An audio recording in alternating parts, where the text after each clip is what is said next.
കണ്ണൂർ കരിക്കോട്ടക്കരിയിൽ ചരിഞ്ഞ കുട്ടിയാനയ്ക്ക് പരിക്കേറ്റത് പടക്കം പൊട്ടിയതിനെ തുടർന്നെന്ന് സ്ഥിരീകരണം. ആനയുടെ കീഴ്ത്താടി എല്ലിനും തൊണ്ടയ്ക്കുമാണ് ഗുരുതരമായി പരിക്കേറ്റത്.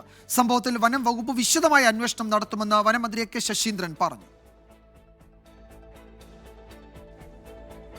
മയക്കുവെടി വെച്ച് പിടികൂടിയ കുട്ടിയാന ആറളം RRT കേന്ദ്രത്തിൽ ചികിത്സയിലിരിക്കെയാണ് ചെരിഞ്ഞത്.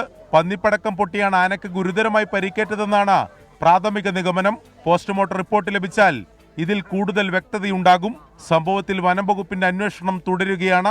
നമ്മളതിനെ ഒരു ഉദ്യോഗസ്ഥ തലം ഉന്നതതല യോഗം വിളിച്ചുകൊടുത്ത് അതിന്റെ യഥാർത്ഥ കാര്യങ്ങൾ മനസ്സിലാക്കി അതിന് അത്തരം കാര്യങ്ങളിൽ ഫലപ്രദമായ നടപടികൾ എന്താണ് സ്വീകരിക്കാൻ കഴിയുക എന്ന് കണ്ടെത്തി ഇന്നിവിടെ നൽകിയതുപോലുള്ള നിർദ്ദേശങ്ങൾ നൽകാനാണല്ലോ ഞങ്ങൾ ശ്രമിക്കുക. ആനയ്ക്ക് പരിക്കേറ്റത് ആറളം ഫാമിൽ നിന്നാകാമെന്നാണ് വനംവകുപ്പിന്റെ വിലയിരുത്തൽ. ഇതേ തുടർന്ന് ആറളം ഫാമിൽ വനംവകുപ്പ് ഉദ്യോഗസ്ഥരും ബോംബ് സ്ക്വാഡും പരിശോധന നടത്തി. ഫാമിൽ ആനകളെ ലക്ഷ്യം വെച്ച് കൂടുതൽ പന്നിപ്പടക്കം വെച്ചിട്ടുണ്ടോ എന്നറിയാനാണ് പരിശോധന.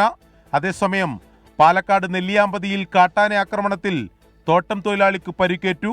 നെല്ലിയാമ്പതി കാരപ്പറയിൽ വെച്ചാണ് തൊഴിലാളിയെ കാട്ടാന ആക്രമിച്ചത്. 24 കണ്ണൂർ.